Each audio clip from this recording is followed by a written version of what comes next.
Hey guys, it's time once again for another retro review. This is the series where I review all the Coliseum home videos, and at the end I tell you if it's worth getting or not getting. Of course, Coliseum Video has been out of business for 15 years, but the only way you can really get these videotapes nowadays is by eBay or Amazon. So, like I said, at the end of the tape, or at the end of this review, I should say, I'll tell you if this is the tape you should get or not. Well, we have come to the end of this first round of the Collectors Series that the WWF put out with the Coliseum home videos. And they've put out two good tapes so far. The WWF's Greatest Matches and the Hulkster, Hulk Hogan. So, what better possible way could you put the end to this first set of the Collector Series?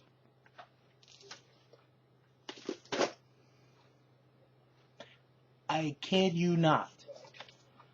Highlights of Wrestlemania. Yes, folks.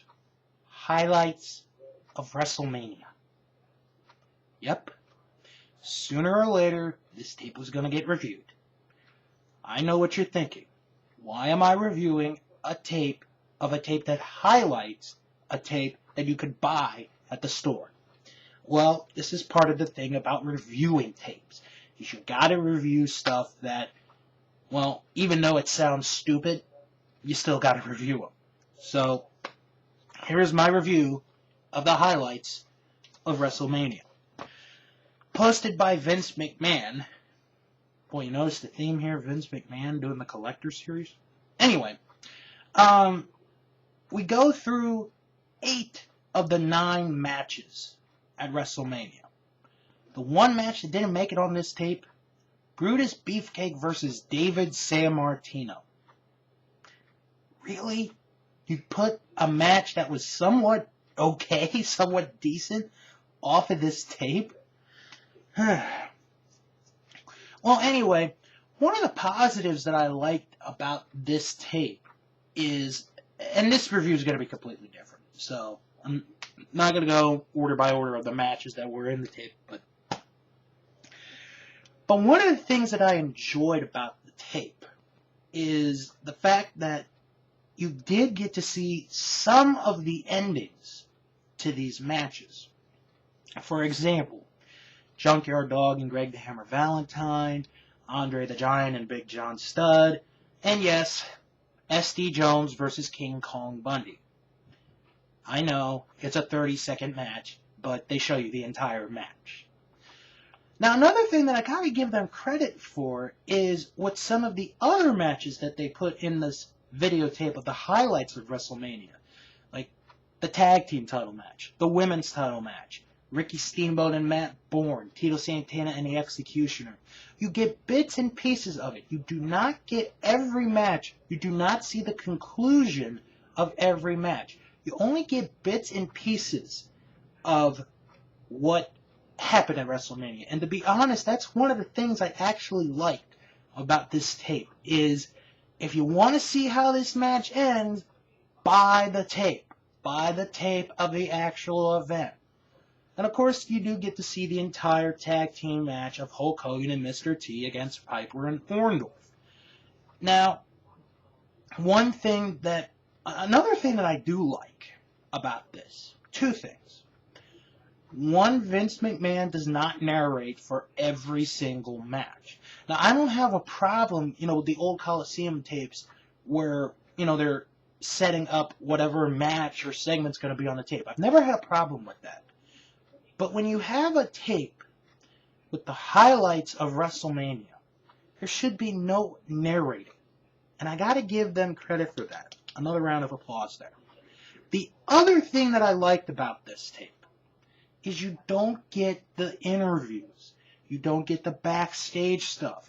You only get the matches, which is something I gotta admit, even though this is highlights of WrestleMania, I thoroughly enjoy, because, some of those promos for the first WrestleMania were on the border of okay to asinine. But, it's really not that bad of a tape. And it does go to 40 minutes, which is not that bad. Plus, you get it for $20. And in a way, this tape is a good way to make you decide if you want to actually buy the entire event, if you want to buy WrestleMania. So, to be fair, this is a good idea of a tape. But when you look back almost 30 years later, it's like, did they really have to do this tape? Well, they really had to do this tape. So, how would I characterize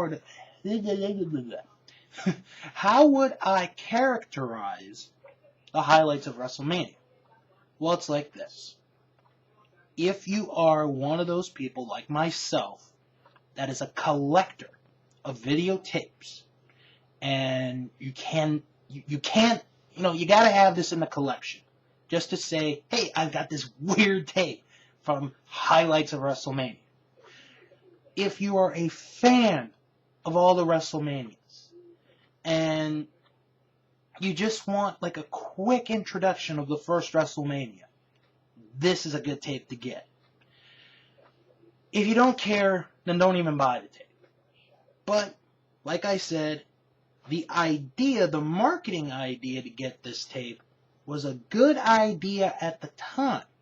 30 years later, I highly doubt we're going to get a videotape of highlights of WrestleMania 29. I highly doubt it. But, in a way, this is a good ending to the Collector series. Because, it's their biggest event ever, and if you didn't get to see it, you get to see some of the highlights, and then if you think it's good enough to get the tape, to rent or to buy, you go, you get the tape, and you see the actual event, and you decide for yourself if WrestleMania was good or not. And that is my review of highlights of WrestleMania. And that does it for this edition of the Retro Review. I hope you guys enjoyed it. Hopefully it wasn't too painful for you guys to watch. And stay tuned in the near future for other reviews. This has been Wrestling Man's Retro Review. Hope you enjoyed.